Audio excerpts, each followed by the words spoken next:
have reality to be focused on me. I'm on TV. I am a Vidiot. Welcome once again, ladies and gentlemen, to another episode of Vidiot on Demand. This is the after show spoiler special, aka my thoughts on the Falcon and the Winter Soldier. The final episode. What do I think? Let's get straight into spoilers! The Flag Smashers have people strategically put into place that are already in positions where they can be of the most service. So the first thing we see, our boy Falcon, now fully christened Captain America.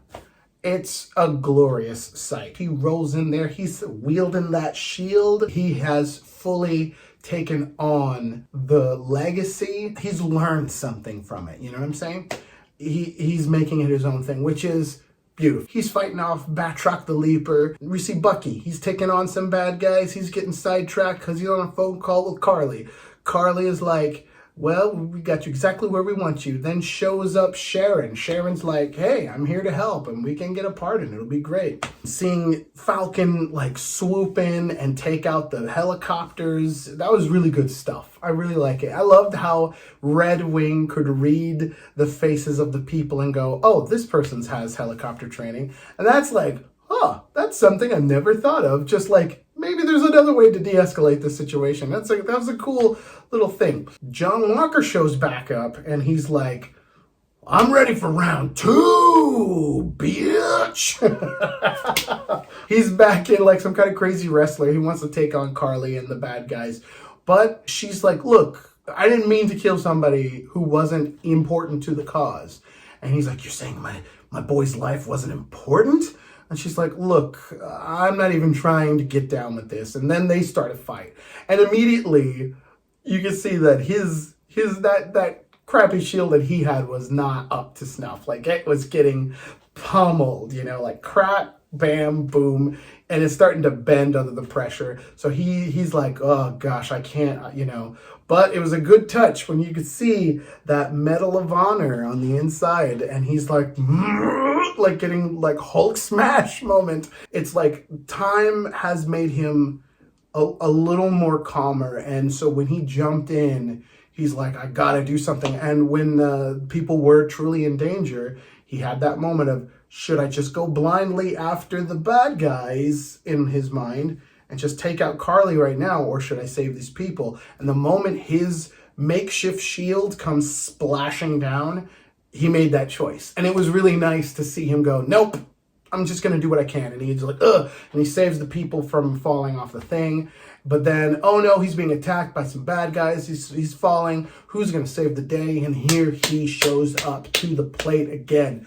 Dude who doesn't even have super soldier serum, but he's doing the best he can. And those Wakandan wings are just they're pulling just as extra heavy duty, trying to do their part. And you can tell, it's like he's doing his best, and it's really working for him. Batroc the Leaper is like screwing around and giving them an escape, and they go off after him. And the whole time you're thinking, what's Sharon doing? Because we saw Sharon earlier, and she took down a thug really brutally. Yikes! That guy looked pretty Deadpool to me. But then there's a Mexican standoff near the end where we are finally revealed that Sharon Carter is the power broker, question mark? And the whole time I'm like, wait, what? So what they did was basically sort of pull an Agatha all along trick where it's like, we're not going to introduce to you some brand new character played by some respectable actor who's going to be the power broker from now on. Instead, we're just going to go, yeah, it was her. Much like Dread Pirate Roberts in Princess Bride. So she's just created this myth about herself, that is bigger than she is, and so she can just be a lieutenant for herself in a sense. And it's good. It's good, and it gives her, because in this she's really portrayed as someone who's got screwed over by the government, and she's just like, man, it doesn't matter. And so she's been living off the grid. She's been pulling heists and stuff. Now, technically, she wasn't gone or she wasn't, she was a part of the blip apparently, because in Endgame there is a picture of Sharon Carter. So weirdly, she didn't have 5 years to get this bidder. So I don't know if they're going to retcon that or something, because it makes a little bit more sense if she wasn't blipped and she spent those 5 years amassing this power and then all of that stuff. Maybe she went missing and theories galore. She shoots Batroc the Leaper. We do not see how bad it is, so I'm thinking he's going to be back. He might be back. Carly just shot Sharon Carter, and so then the fight begins, and then the new Captain America, or as we should say it, true Captain America, he's like, don't do this. We can talk this out. I'm not going to fight you. Just like OG Cap did with Bucky. He's like, dude, I'm not going to fight. His tactic is, let's just talk this out. I'm only defending myself. I'm using the shield. And I love how you put the wings down to keep him steady. Like, I am not going to budge. You move, you know? Showing his ideology in his physicality. It was really cool. Sharon shows up out of nowhere, shoots her. Also keeping her secrets, which is also like an interesting thing. Then he comes down like an angel, and that to me felt like that awesome picture of like X-Men's Angel I've seen in that, like, I think it's an old Alex Ross painting that just looks beautiful. In comes the most beautiful moment. Here is our hero, speechifying. Not since Jean-Luc Picard in his heyday. You know what I mean? It was fun to see this big action hero have a moment to go, I don't have the answers, but there is something that needs to be done here. And the fact that it was televised, the fact that it was his way of not only coming out as a Black Captain America, showing how he would handle any given situation, but also that he's like, look, I believe you can do better. And I love seeing Isaiah Bradley watching TV and seeing what he was talking about and feeling like, yep, if there was someone who could do it right, it'd be you, you know? And it felt good. Oh yeah, and Bucky and U.S. Agent, we'll get to that soon, when they trick the rest of the gang into meeting, let's use the app, and they meet up and they just trick them into going straight to the cops, which was fun. That was a nice way to show that you just gotta be smart. They get arrested, and then we get a sense of like John Walker attempting to make amends, and the very least, like, you know, stepping up and being a decent human being. So that's great. I love that. And then we flash forward to, you know, some of the things that need to get wrapped up. Bucky finally talks to his old Japanese friend who he murdered the son of, and was able to talk to him and tell him the truth, which really gutted me. It was like, oh my gosh.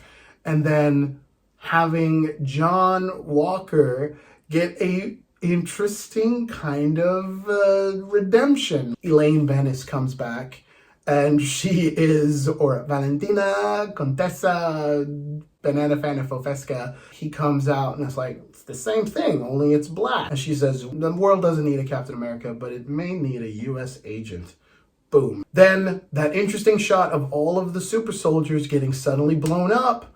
It's like, wah. And I just remember thinking, wait, what just happened? Because this old guy, who's that old guy? Oh, and as soon as they pan over and show Zemo in prison, listening on the radio and going, well, good. And I go, oh, that was his butler. Duh, it was great. Sam talking to Isaiah Bradley. Then he's like, I got a surprise for you. And when they go to that exhibit, oh my gosh, I just felt this was such a great, like, full circle moment for him to start the show there trying to do something where they think is good for the country, and then to learn so much about not only himself but how double-handed the country has been, not only towards him but towards the Black community, and specifically Isaiah Bradley, to give him his own little monument there, and to see my boy Mantis give that moment of like, just come here, boy, let me give you a hug, man. That felt right. That stinger with Sharon Carter getting fully accepted into America, back to her old job, and then for her to go, guess what? I'm also got access to all government secrets again. Drop the mic. It's like, wait a minute, what? So, this is the thing that I find interesting. So, we have her being somewhat of a traitor or a bad guy. Now, here's a thought. Where does this go in the future? Is she going to come back in a big way? So, I'm thinking Sharon Carter's on the phone, and we don't know who she's talking to. But what if Sharon Carter herself is just talking to another Skrull like herself?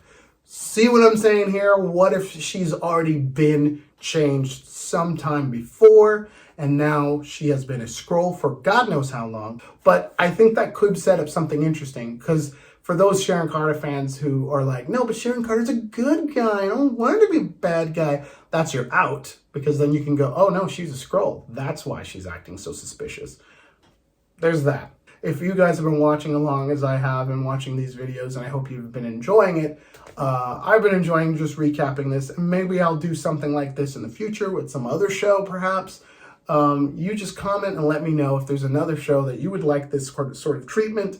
I'd be glad to have some feedback with you. So please, if you're seeing this right now, please give me a like, give me the thumbs up, the whole subscription thing, you know, that would be super helpful. And then you could also comment below some other show that you'd like me to tackle. Is there another thing that's going to be this up-to-date thing? I mean, Loki's coming out, if you want to talk more Marvel, and I'm sure there's other shows that are also equally as exciting that we can talk about, so just let me know down there. And yeah, I'm just going to call it. So I'll see you when I see you. Goodbye. So what do you think of this t-shirt? Ralph Logan. It's a little different from the other lilac ones that I've been wearing. Goodbye.